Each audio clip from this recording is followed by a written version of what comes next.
Which one of these two is your favorite? They're both tied the exact same way. There's just a little trick I use when using UV resin in the thread. They both look pretty good. They're both cured right. Both shiny, they're both hard, they both got that really good body to them. I'll teach you how to tie this. It's coming up next, right after I get done with the intro here. There they are, 2 16th ounce freestyle heads, both Chanelist bodies, UV resin, 2 threads in this one, and I'm gonna teach you how to do that. And you're gonna see me make a mistake in here that a lot of people ask me how to avoid. It happens, and it'll happen a lot the more you tie these kind of jigs.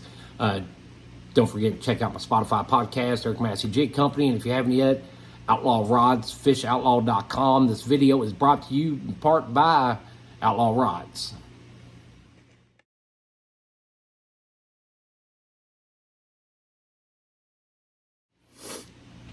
All right, so here we are. We got it in the vise. We've got a pink 16th ounce freestyle jig head. It's flat on the sides. Got a concave spot there in the middle to be able to put your eyes on. That's the difference between a freestyle and a pill head. Yeah, make that right, pill head. The eyes, I'm pretty sure I got for Lemons Tackle. They're kind of cheap. They're just green, kind of mirrory kind of eye. Got a light working in the background, so it kind of stands out a little bit, and you can see it some. We have painted this jig head with a base pink and the chartreuse sprinkled on over top of it. That way the chartreuse comes out just a little bit darker than your normal chartreuse. This jig isn't complicated. I get a lot of questions about, probably get more questions about this jig than I do any jig I've ever tied. This is the Chanelist body style jig, and I'm going to show you a couple ways to do this to really make it pop and make it stand out. We're going to do the first one with the green body. We're going to do probably a second one with the pink body, and then we're going to do a third one with both colors in that body, and I'm going to show y'all how to do that. So right now, first we got our jig head and our peak rotary vise. We got the Sally Hansen's. Can't do nothing without the Sally Hansen's.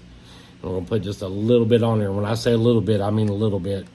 It's easy to overkill it. It's not really going to hurt nothing. It might do some funky stuff with your UV resin, so, you know, be a little bit careful with that. We've got Danville 210 denier.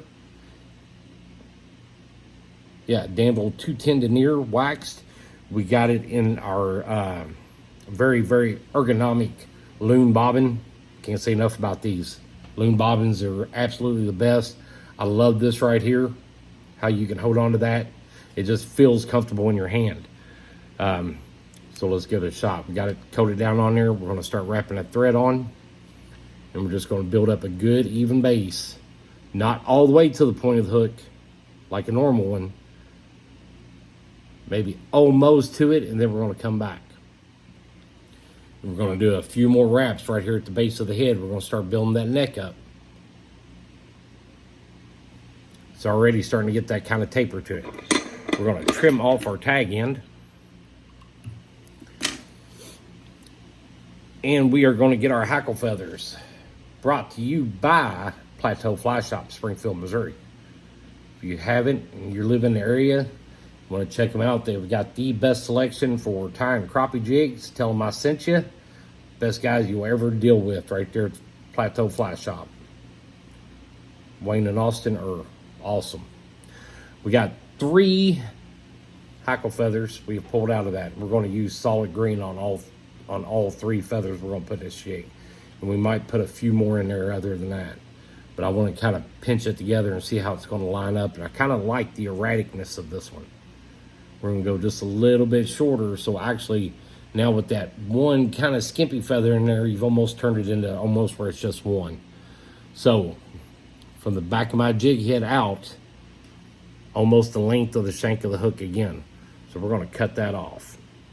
And for video purposes, we're just going to let it hit the ground. Just like that. Get it back between our fingers. Now see, it's starting to get that erratic look again. I'm going to trim off a couple of those loose ones up here at the top. And a lot of people ask me questions, how you keep this from sliding down. Well, I'm about to show you. Right there where you got your thread starting to taper up, we're going to lay that right at the bottom of that taper. So I'm not going all the way up against the head with it. I'm actually going down just a little bit, and I'm going to go just a little further than what I did on my base wrap. All right, so we've got those two tied in. Now let's get our other one here, because I'm going to put a little more right here. I'm going to I try to kind of bury the shank of the hook where you can't see it. And we're going to end up adding some more to this one. I can already feel it. Like I said, we're tying not against the head, but just a little ways away from it. Yeah, we're going to put another one right over here on this side. So we're going to go back to our stack of feathers here. We're going to pull out. Well, 2 came out. We'll save that for the next one. Going to do the same thing. About the length of the shank of the hook. Plus that. We're going to pull that feather out, and we're going to cut it off right there. This one's going to go right here on this side. It's got a bend to it. I want that. I'm going to try to get it to where that bend lays up. Moving that feather around, it got all kind of funky right there. So we're going to give it a haircut. We're going to put it right there.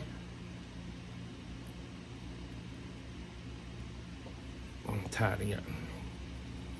Now from the underside, what I see and what I've noticed is that you kind of got the outline of fins when that's under the water, kind of like if a fish was looking up at it and that other bait fish would have their fins out some. I like those jigs to have those points come out. I think it makes a difference when it gets underneath the water. And when you pull this out, all those, when you get it wet and you pull it out of the water, all those feathers are stuck together.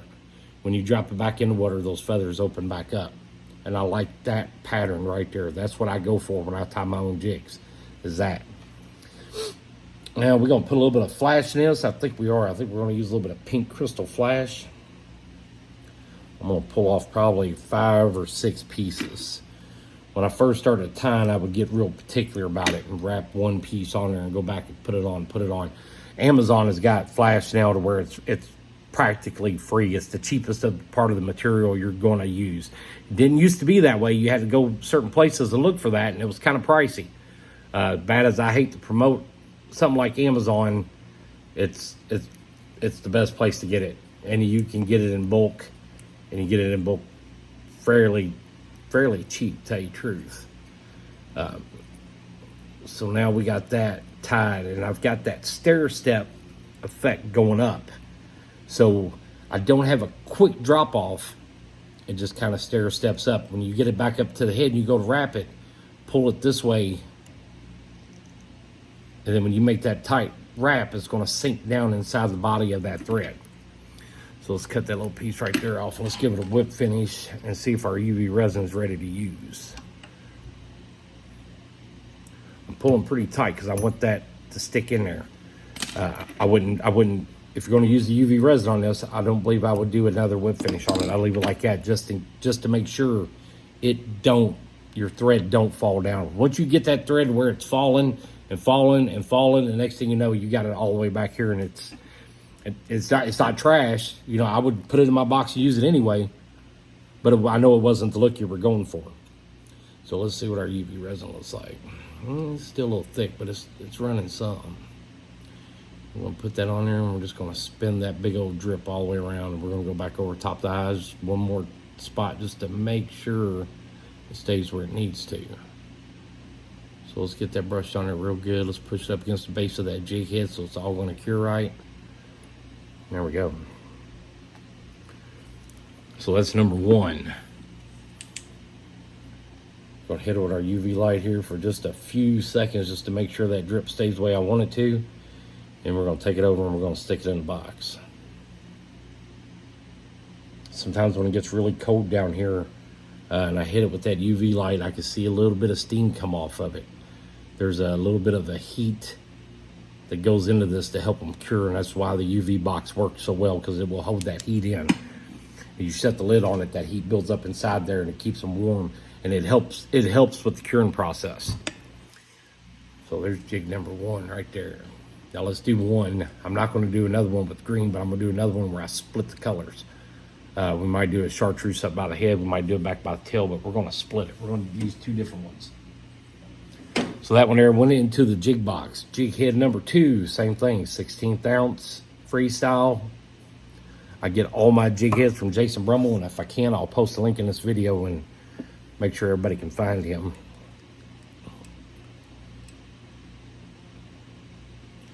Put just a little drop right there, and it don't take much. On this one, the only reason I'm really using it is to keep my thread from spinning, because I'm using so much more thread on this than I am hackle feathers or anything else. It's pretty much the base of the whole jig.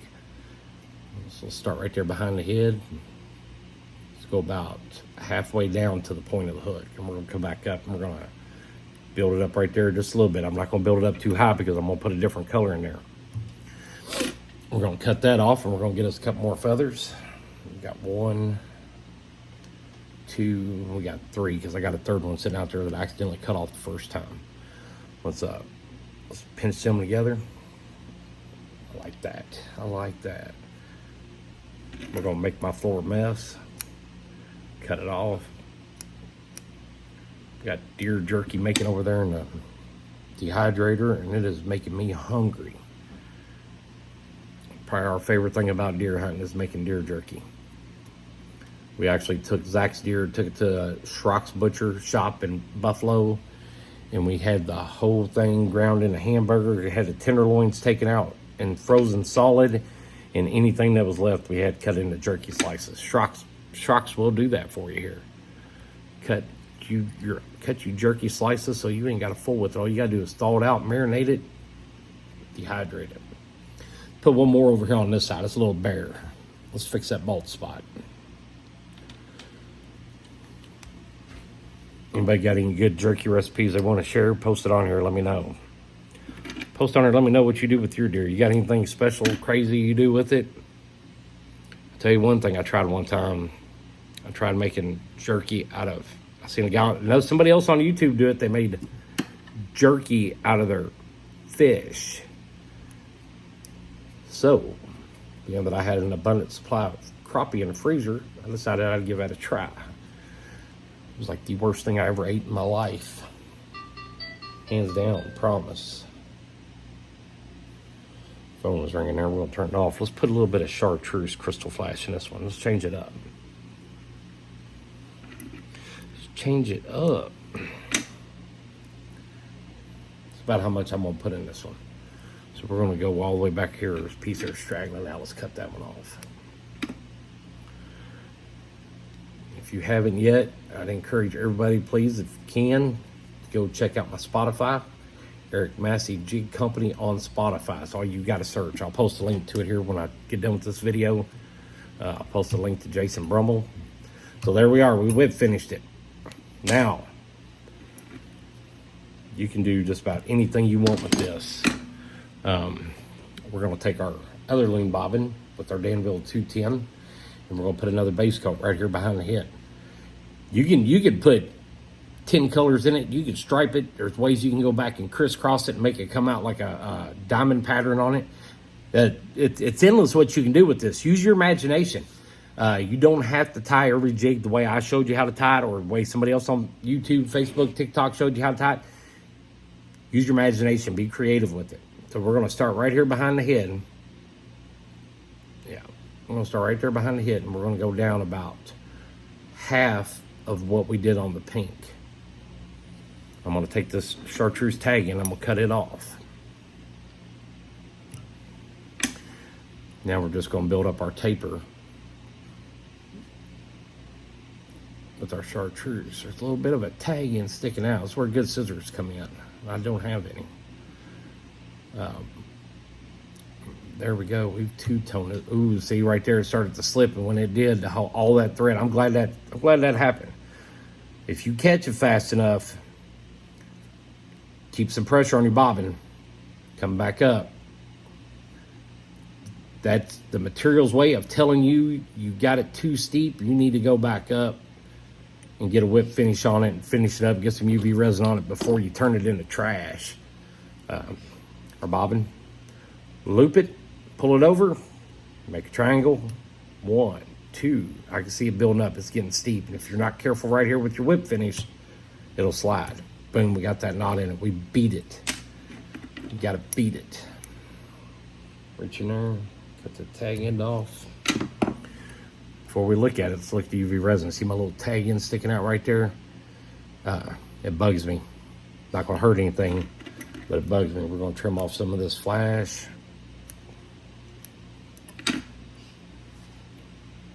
You can make 2 of them. If you're gonna do the whole body, you can come back here. You still got enough room that you could have done the whole base in black, pink on top of it, chartreuse on that, made the whole body out of it. If you're using a really big jig head, like a 1/4 ounce, man, you can really, well, even an 1/8 ounce, you can get pretty crazy with what you do on an 1/8 ounce jig head. But there it is right there. Let's get some UV resin on it. We'll get it in the box, secure it. We'll take it back out and we'll look at it. We'll nitpick it a little bit. Big old glob of resin right there. Push it around. Come back over the eyes, seal it up one more time. I've already done these heads once, but I'm gonna do it again since I'm right there at it. I'm not stingy with my UV resin. You hunt around, you can find it good, you can find it cheap. Just kind of depends on what you want to go after. Here it is. That's gonna look cool when it sets up. It's gonna look like a pink and chartreuse Jolly Rancher. Get our UV light.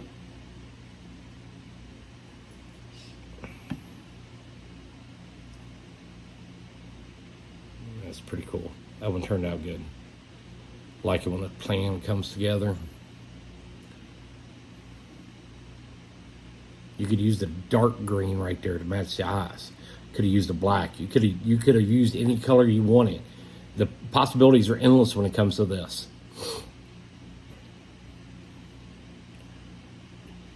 There it is. Let me know what you think. And you've seen my thread slide. It happens. It happens to everybody that tries this like this. And it gets to be where you feel it and you know you got too much. You need to move back up toward the head and get that thread dug back in, or the whole body will slide. It's got to do with the tension on your bobbin. The loon bobbin and 210 denier, I could probably pull my boat out of the lake with that. Loon makes the best bobbin for tying big, heavy crappie jigs. Can't say enough about it. That is the best bobbin you'll get your hands on. I can promise you that. It's so smooth. Like I said, if you haven't, check out my podcast, EricMasseyJigCompany.com. Go check out FishOutlaw.com to see what they got for your outlaw rods. Hands down, the best rod on the market as far as I'm concerned. That is all that goes in my boat. They're strong, they're durable, they last, they look good. That's all I got. Thanks for watching, guys. Let me know what you think. You got any comments, send them on. I love getting up, or I love at any time reading the comments on my videos. It makes it worth doing. It makes it fun. Thank you to all my subscribers for watching. If you haven't yet, like, share, subscribe. And until next time, we will see you again.